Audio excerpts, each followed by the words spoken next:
Study IQ IAS, अब तैयारी हुई अफोर्डेबल।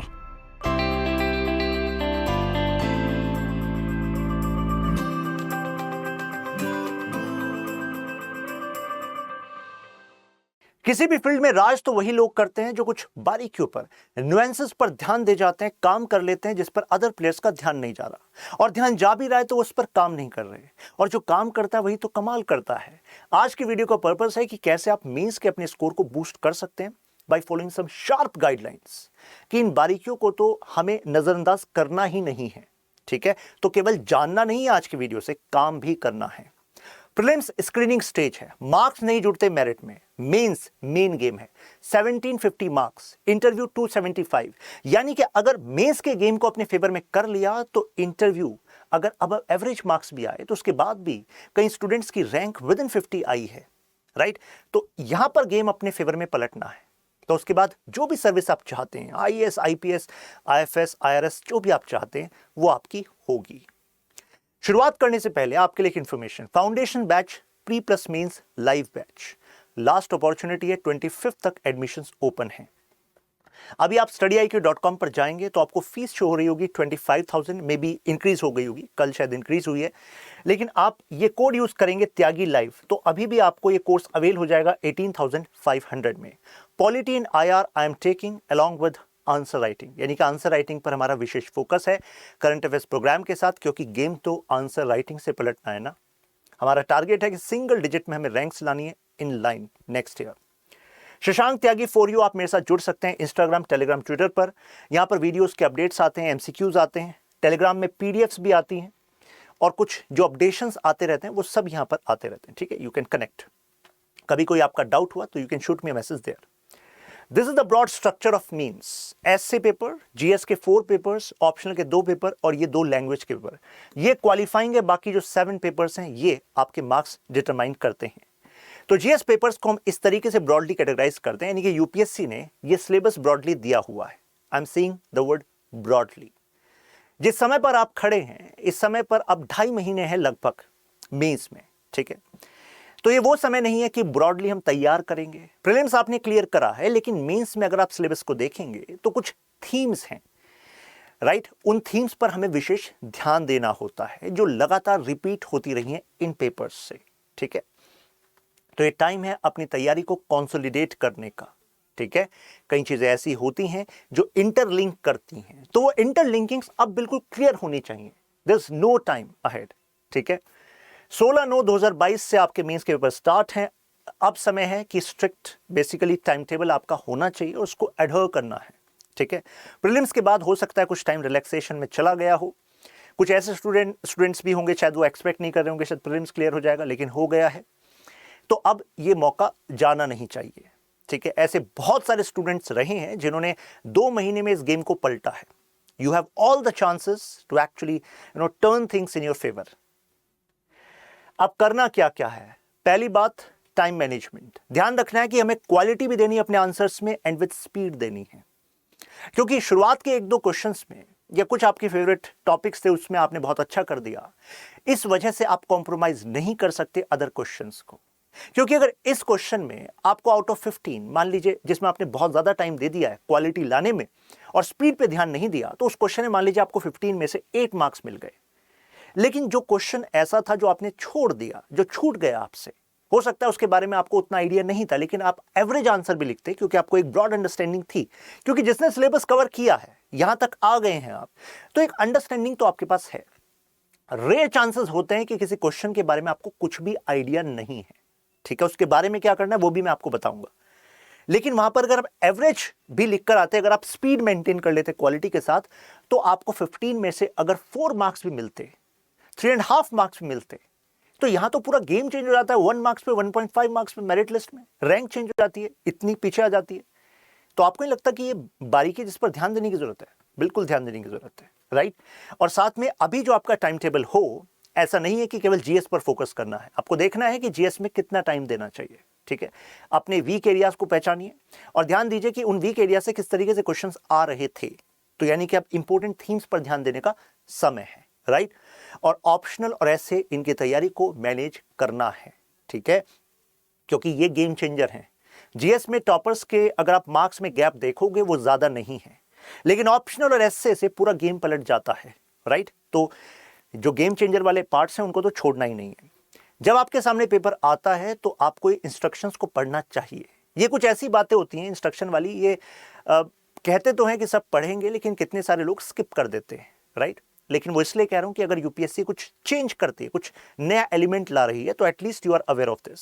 इसमें लिखा है कि देखिए साफ, जैसे आपको क्वेश्चन कम आंसर बुकलेट मिलती है, राइट, साफ दे रखा है कि आपको जो स्पेस दिया जाता है केवल उसी में आंसर को लिखना है, ठीक है। अगर आप उसके आसपास मींस मार्जिन को क्रॉस करके आंसर्स लिखते हैं या कुछ इस तरीके से लिखते हैं कि वो जिस स्पेस में नहीं लिखना है, आप उस स्पेस में कुछ इधर उधर चीजें ऐसी लिख रहे हैं जो रिलेवेंट नहीं है, तो पिछली बार के कई स्टूडेंट्स के जो मेंस की जो मार्कशीट थी उसमें पेनल्टी मार्क्स करके भी लगा हुआ था, मींस 5 मार्क्स 4 मार्क्स। तो आप सोचिए, मैं कह रहा हूं कि 1 मार्क इतना इंपॉर्टेंट है, वहां पर 4-5 मार्क्स पेनल्टी में चले गए, राइट। तो इस वजह से इस गाइडलाइन को फॉलो कीजिएगा। नेगेटिव मार्किंग ऐसा नहीं है ना, जैसे प्रीलिम्स में नेगेटिव मार्किंग होती है, यहां नहीं है, लेकिन पेनल्टी में नेगेटिव मार्किंग हो सकती है, ठीक है, ऐसी होती है स्टूडेंट्स की, ध्यान रखिएगा। आपको जो एसे का पेपर मिलेगा, यहां पर 2 सेक्शंस मिलेंगे, हर एक सेक्शन से आपको एक ऐसे चुनना है। एक ऐसे में आपको 1000 से 1200 शब्द लिखने हैं, 3 घंटे आपको समय मिलेगा, ठीक है।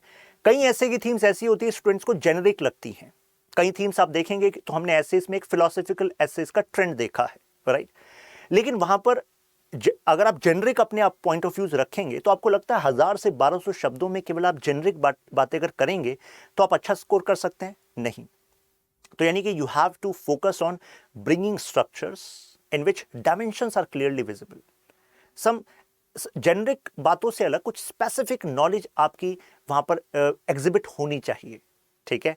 तो उसके लिए एसेस पर अभी ध्यान देने की जरूरत है, क्लियर है। मोस्ट इंपोर्टेंट जो थीम्स हैं, मोस्ट इंपोर्टेंट थीम्स का मतलब है जो फिलोसॉफिकल थीम्स है, अगर पता हमें इससे आ रहा है, करंट अफेयर्स की थीम्स है, तो उस पर आपके डायमेंशंस क्लियर हो। साथ में जो ऐसे राइटिंग के तरीके होते हैं, जैसे डायलॉग्स का इस्तेमाल किया जाता है, कुछ स्टैंडर्ड स्टेटमेंट्स का इस्तेमाल किया जाता है, तो वो सब आपके क्रिस्प मैनर में एक कॉपी में होने चाहिए, क्योंकि वहां क्रिएटिविटी दिखाने का आपको समय नहीं मिलेगा, वहां तो बस शो करना है आपको, right, that is show time. Read and understand your question carefully, यानी कि अगर क्वेश्चन वर्ड चेंज है, यानी क्वेश्चन डायरेक्टिव चेंज है, जैसे टेल वर्ड अगर चेंज है, तो ऐसे में आपके आंसर का स्ट्रक्चर, जो पॉइंट्स आप यूज कर रहे हैं, तो वो चेंज हो जाएगा। जैसे कि आप डिस्कस, अगर कोई क्वेश्चन दिया हुआ है किसी क्वेश्चन में, read and understand your question carefully, ऐसा नहीं होना चाहिए कि डिस्कस दिया हुआ है, फिर दूसरे क्वेश्चन में मान लीजिए क्रिटिकली एनालाइज दिया हुआ है, तो आपका जो पॉइंट रखने का जो तरीका है वो सेम है, नहीं डिफरेंट हो जाता है। जैसे डिस्कस में जो की आइडिया है, उस पर जो आपकी जानकारी है उसको आप वहां पर बताते हैं, अलॉन्ग विद जो भी रिलेटेड डेवलपमेंट्स है, डेवलपमेंट और कैसे आपको ऐड करना है उसके बारे में अभी बात करूंगा। मुद्दा यह है कि डिस्कस में उस कोर आइडिया के अराउंड आप बात करते हैं, व्हाट यू नो अबाउट, जो रिलेवेंट डायमेंशंस है। लेकिन अगर क्रिटिकली एनालाइज है तो इसका मतलब यह है कि वो जो स्टेटमेंट है उसके फ्लो में भी आपको आर्ग्यूमेंट देने हैं, प्लस उसके काउंटर में भी आपको आर्ग्यूमेंट देने हैं, राइट। तो यानी कि क्वेश्चन डायरेक्टिव चेंज होने से आंसर की जो फॉर्मेशन है वो चेंज हो जाती है, राइट। अगर आपको इस पर भी एक डिटेल्ड वीडियो चाहिए, क्योंकि it would take around 30 minutes 35 minutes, तो मुझे कमेंट्स में बताइएगा, इस पर भी एक वीडियो बना दी जाएगी। स्ट्रक्चर यानी कि इंट्रोडक्शन, बॉडी एंड कंक्लूजन, वो प्रॉपरली विजिबल होना चाहिए। ऐसा नहीं होना चाहिए कि आपने कीवर्ड देखा, वो आपके नोट में था, तो आपने कहा इसके तो मेरे नोट्स तैयार हैं, और आप नोट्स की नॉलेज को ही, मतलब उसी सेंटेंस फॉर्मेशन को एग्जैक्टली आपने वहां पर अपने आंसर में डाल दिया। नहीं, ऐसा तरीका नहीं करना। इंट्रोडक्शन, अब इंट्रोडक्शन कैसे लिखते हैं? एक तरीका होता है स्टूडेंट्स का कि सर ये कीवर्ड है, इसके बारे में अगर बेसिक डेफिनेशन मैंने लिख दी और उसके बाद फिर डायमेंशंस बॉडी में लिख दिया, तो मतलब क्या है कि इंट्रोडक्शन हो गया, राइट। देखिए, इंट्रोडक्शन को टेस्ट करने का तरीका है कि जब भी आप अपने इंट्रोडक्शन लिखें, जो आपने अभी प्रैक्टिस किया होगा, तो आप क्वेश्चन को छुपा दें, मीन्स कंसिडर कि आपको क्वेश्चन पता ही नहीं। अगर आप अब देख रहे हैं अपने इंट्रोडक्शन को, और सोचिए कि इस इंट्रोडक्शन को पढ़ने के बाद आप क्वेश्चन जज कर सकते हैं कि क्वेश्चन था क्या।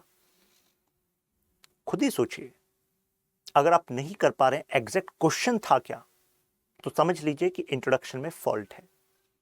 यानी कि इंट्रोडक्शन जो है उसका पर्पस होता है कि क्वेश्चन का जो कंटेक्स्ट है, जो डिमांड है, वो आप समझ गए हैं, इवैल्यूएटर को ये बताना है। This is the purpose of introduction. Clear है बात? फिर बॉडी में आप डायमेंशंस को उस तरीके से रखते हैं जैसा कि वो क्वेश्चन वर्ड है, जो अभी हमने बात की, टेल वर्ड। और कंक्लूजन में आपको बैलेंस पर्सपेक्टिव रखना होता है। It should not be like repetition of words which you have already expressed in body part. इसका पर्पस है कि आप बेसिकली एक कंक्लूडिंग स्टेटमेंट में बता रहे हैं कि this is the way forward, जिसमें कि आप कुछ फैक्ट्स का भी यूज कर सकते हैं, रीसेंट डेवलपमेंट्स का भी यूज कर सकते हैं। ध्यान रखिएगा कि ऑन एन एवरेज कंक्लूजन में आपकी जो स्टेटमेंट है वो प्रैग्मेटिक हो, ऑप्टिमिस्टिक हो। प्रैग्मेटिक यानी कि प्रैक्टिकल हो, वे फॉरवर्ड। क्लियर है बात? ध्यान रखिएगा सब हेडिंग्स का, यानी कि एक तरीका होता है कि ब्लेंड, यानी कि डायरेक्ट आपने लिखना स्टार्ट कर दिया, लेकिन आप स्कोर बेटर कर सकते हैं जीएस वाले पार्ट में स्पेसिफिकली अगर आप सब हेड्स का इस्तेमाल करते हैं और उसके अंदर बुलेट्स का इस्तेमाल करते हैं। इससे वैल्यूएटर का जो इवैल्यूएशन है वो इजी हो जाता है और उसको पता लग जाता है कि अच्छा इतने तरह के डायमेंशंस आपने कवर किए हैं, तो हमें कोई चांस लेना नहीं है, राइट? तो इस वजह से इस तरीके से आप कर सकते हैं। स्पेस का देखिए सही मैनेजमेंट हुआ है, यहाँ पर अंडरलाइन किए गए important keywords, connectivity with in paragraph ये भी क्लियरली शो हो, साथ में कोई स्टैंडर्ड स्टेटमेंट है, रिपोर्ट है, कोट है, उसको भी आप यहां पर यूज कर सकते हैं, लेकिन ध्यान रखिएगा इट शुड बी ऑथेंटिक। अब देखिए अंडरलाइनिंग इंपॉर्टेंट है, ठीक है? नहीं तो ऐसा होगा कि आपने मेहनत की और उस विशेष शब्द पर ध्यान नहीं गया, ठीक है? ध्यान खींचना जरूरी है, राइट? जिससे पता लग जाए कि अच्छा हाँ ये डायमेंशंस भी कवर किए हैं। साथ में अपने आंसर को मल्टी डायमेंशनल बनाना है। तो ऐसे में जब भी किसी टॉपिक पर अपनी अंडरस्टैंडिंग को चेक करना है while you are expressing, तो कुछ अप्रोचेस ध्यान रखिए कि क्या पॉलिटिकल, कल्चरल, इकोनॉमिक, हिस्टोरिकल, कुछ फैक्चुअल, क्या कुछ अपडेटेड, कुछ मुझे पता है क्या। तो ऐसे में अगर ये आपके पास डायमेंशंस क्लियर हैं तो आप आसानी से एक ब्रॉड पर्सपेक्टिव अपने आंसर में शो कर सकते हैं। तो ध्यान रखिएगा अंडरलाइनिंग और ये मल्टी डायमेंशनल अप्रोच ध्यान रखनी है, ठीक है? आंसर राइटिंग में आपकी जो राइटिंग में ये नहीं कहता कि बहुत ज़बरदस्त आपको लिखना ही लिखना है। कई स्टूडेंट्स ऐसे हैं जिनकी हैंड राइटिंग मेरी जैसी हो सकती है, ठीक है?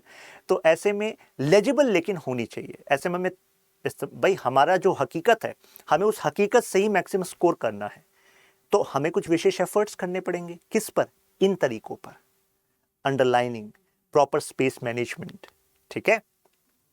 Using correct facts and figures. कई बार स्टूडेंट ऐसा करते हैं कि जैसे आपका पॉलिटी है, इकोनॉमी है, ज्योग्राफी है। पॉलिटी में आपको आर्टिकल्स कोट करने हैं, कुछ लॉ कोट करना है, ऐसी ज्योग्राफी में आपको कुछ फैक्ट कोट करना है, तो वो बेसिकली फैक्चुअल मिस्टेक कर जाते हैं, ठीक है? आंसर को इंप्रेसिव बनाने के लिए फैक्ट तो यूज कर दिया, ऐसा नहीं करना है, क्योंकि जो इवैल्यूएटर है उस पर इंप्रेशन अगर नेगेटिव चला गया तो it is going to compromise a lot of things, right?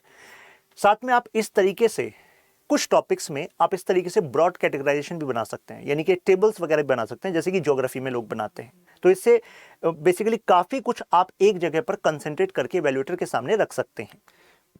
Flow chart का इस्तेमाल कर सकते हैं। फॉर एग्जाम्पल जैसे इंपीचमेंट का क्वेश्चन है, ठीक है? किसी प्रोसेस से क्वेश्चन है, तो प्रोसेस वाले पार्ट को आपको नहीं लगता अगर फ्लो चार्ट में बताएंगे तो प्रोसेस क्लियर हो जाएगा, इवैल्यूएटर को पता लग जाएगा कि हाँ यू नो द कनेक्शन, ठीक है? पहला स्टेप क्या है, दूसरा स्टेप क्या है, तीसरा स्टेप क्या है। तो जहां प्रोसेस वाली बात हो तो वहां तो आपको ये फ्लो चार्ट का इस्तेमाल करना चाहिए। जैसे ज्योग्राफी है, एनवायरमेंट है, वहां पर schematics, diagrams, neat and clear, proper labelling, आप इसका इस्तेमाल करिए ही करिए, ठीक है? Try to attempt maximum number of questions, ठीक है, विद रिलेवेंट पॉइंट्स, क्योंकि मैंने आपको बताया कि ऑन एन एवरेज आपका स्कोर बूस्ट हो जाएगा। किसी 2-3 क्वेश्चन में बहुत ज्यादा समय देकर कुछ क्वेश्चंस को कॉम्प्रोमाइज नहीं करना है, ठीक है? और मेंशन करना है रीसेंट डेवलपमेंट्स को, जिससे इवैल्यूएटर को पता रहे कि हाँ ऐसा नहीं है कि आपने 1 साल पहले कुछ नोट्स बनाए थे, आप उसी की क्रैमिंग करके और यहाँ पर अपनी नॉलेज को रिफ्लेक्ट कर रहे हैं। जो रीसेंट डेवलपमेंट्स हैं, डिबेट्स हैं, रीसेंट कोई स्टेटमेंट है सुप्रीम कोर्ट जज की किसी पर्टिकुलर इशू पर, तो उसको आप यूज करेंगे तो this is going to fetch you good marks. Clear है? तो यानी कि ये पता लगना चाहिए कि actually you are really interested in these topics. अब कुछ कॉमन मिस्टेक्स जो आपको अवॉइड करनी चाहिए, जैसे कई बार फ्लो में मार्जिन्स को क्रॉस कर देते हैं स्टूडेंट्स, नहीं करना। जब यूपीएससी ने गाइडलाइन में क्लियरली कहा है केवल वहीं लिखें जहां स्पेस प्रोवाइडेड है, तो नहीं करना, पेनल्टी मार्क्स डिडक्ट हो सकते हैं। मेसी राइटिंग ना हो, प्रॉपर स्ट्रक्चर हो, और साथ में देखिए स्पीड में कई बार स्टूडेंट्स डायगोनल में लिखना स्टार्ट कर देते हैं, ऐसा नहीं करना है, ठीक है? एक्सट्रीम स्टेटमेंट्स का यूज ना हो, religious specific, caste specific, system की रिक्वायरमेंट है। You want to become an officer, right? तो वहां पर ऑथेंटिक होना जरूरी है, बैलेंस पर्सपेक्टिव होना जरूरी है, ठीक है? वही चीजें लिखिए जो पूछा गया है। अब हम सम अप कर सकते हैं कि देखिए इंट्रोडक्शन में जो कंटेक्स्ट है, क्वेश्चन की डिमांड है, वो आप समझ गए हैं, ये रिफ्लेक्ट होना चाहिए, सीमित शब्दों में होना चाहिए, ज्यादा बड़ा इंट्रोडक्शन नहीं होना चाहिए। क्लियर है? नहीं तो फिर बॉडी वाले पार्ट के लिए स्पेस कॉम्प्रोमाइज हो जाएगा। क्लियर है बात? वेस्ट नहीं करने वर्ड्स को, वर्ड लिमिट को अडर करना है, टाइम मैनेजमेंट करना है जिससे कि अदर क्वेश्चंस आपके ना छूटें। रॉन्ग फैक्ट्स का, जजमेंट्स का इस्तेमाल नहीं करना है, रॉन्ग नेम्स का इस्तेमाल नहीं करना है। देखिए जो आपकी मेंस की आंसर शीट होती है उसमें क्वेश्चन होता है, फिर स्पेस होता है। ऐसा नहीं करना कि इस क्वेश्चन को कट किया फिर आपने अपनी तरफ से एक दूसरा क्वेश्चन यहां पर लिखा और फिर उसका आंसर लिख रहे हैं, नहीं, ठीक है। बिग नो, ऐसा नहीं करना कि देखिए कृपा कीजिएगा मुझ पर, अच्छे से थोड़ा मार्क्स दे दीजिएगा, नहीं तो मैं सुसाइड कर लूंगा, कर लूंगी, मेरे आत्मा भटकेगी, मैं पहचान लूंगा आप, ऐसे काम मत करना। यहाँ पर कुछ लोग ओम 786 ऐसा लिखते हैं, जय श्री राम, ठीक है, जय श्री कृष्णा। तो यूपीएससी गाइडलाइन है कि देखिए आपकी भावनाएं हैं वो अच्छी बात है, लेकिन आप इस पर मत लिखिए, ठीक है। कोई ऐसी चीज़ मत लिखिए जिससे आइडेंटिफाई हो जाए आप, कि आपने कहा कि मोबाइल नंबर लिख के आ रहा हूँ, बस एक बार कांटेक्ट कर लीजिएगा, मैं पैसा ट्रांसफ़र कर दूंगा, ऐसे काम नहीं करने, पेनल्टी मार्क्स डिडक्ट हो जाएंगे आपके, ठीक है। अब देखिए स्टूडेंट की राइटिंग ठीक है, प्रेजेंटेशन ठीक है, लेकिन पेन गड़बड़ कर गया, ठीक है, तो पेन पहले ही ले लें, 2-3 पेन एक्स्ट्रा रखें और प्रैक्टिस कर लें जिससे कि एक फ्लो आए आपकी राइटिंग में, ऐसे बॉस्ड टाइप राइटिंग ना हो आपकी, क्योंकि इवैल्यूएटर की लाइफ टफ करी तो इवैल्यूएटर आपकी लाइफ टफ कर देगा, है कि नहीं। अब ये तो मुझे लग रहा है बताने की भी जरूरत नहीं है आपको, ठीक है। ऐसी हरकतें स्कूल कॉलेज में भले ही आपने की हो, यहाँ मत कीजिएगा, क्योंकि यहाँ के बाद फिर जो एग्जिट होगा ना वो सीधा जेल में जाएगा, ठीक है। अब आपकी प्रैक्टिस के लिए मैं कुछ क्वेश्चंस आपको दे रहा हूँ, जैसे GS paper 2, what do understand by code of conduct, explain it's utility in changing governance structure in India. तो कोड ऑफ कंडक्ट का पता होना एक बात है, लेकिन अभी क्यों बदलाव की मांगे उठ रही हैं और कैसे बदलाव होने चाहिए, तो दोनों डायमेंशंस पर बात करनी होगी। एक्सप्लेन CSIR's इंडिजेंट प्रोजेक्ट, तो ये तो फर्स्ट वाला पार्ट तो बेसिक आपसे पूछ रहा है कि आपकी अंडरस्टैंडिंग इसके बारे में है कि नहीं, लेकिन सेकंड वाला पार्ट देखिए, critically evaluate it's potential benefits in the health sector. तो अगर आपको पोटेंशियल बेनिफिट्स पता है और आपने उनको लिख दिया और आप सोच रहे हैं अब आपको मार्क्स मिल जाएंगे, नहीं मिलेंगे। क्यों? क्वेश्चन की डिमांड है क्रिटिकली इवैल्यूएट, यानी कि आपको कुछ क्वेश्चंस भी उठाने होंगे, गैप्स भी बताने होंगे, यानी कि नेगेटिव पॉइंट भी बताने होंगे। क्लियर बात? Now India's refusal to join RCEP, direct question है RCEP से। Now instances of prevalence in bonded labour system in India are notice now. तो बॉन्डेड लेबर के बारे में बेसिक अंडरस्टैंडिंग होना एक बात है कि वो होती क्या है, लेकिन ये इशू वाइज क्वेश्चन है। देखिए सेकंड पार्ट क्या कह रहा है, व्हाट आर द रीजंस कि अभी भी ये बॉन्डेड लेबर का कंसेप्ट प्रेवलेंट है क्यों।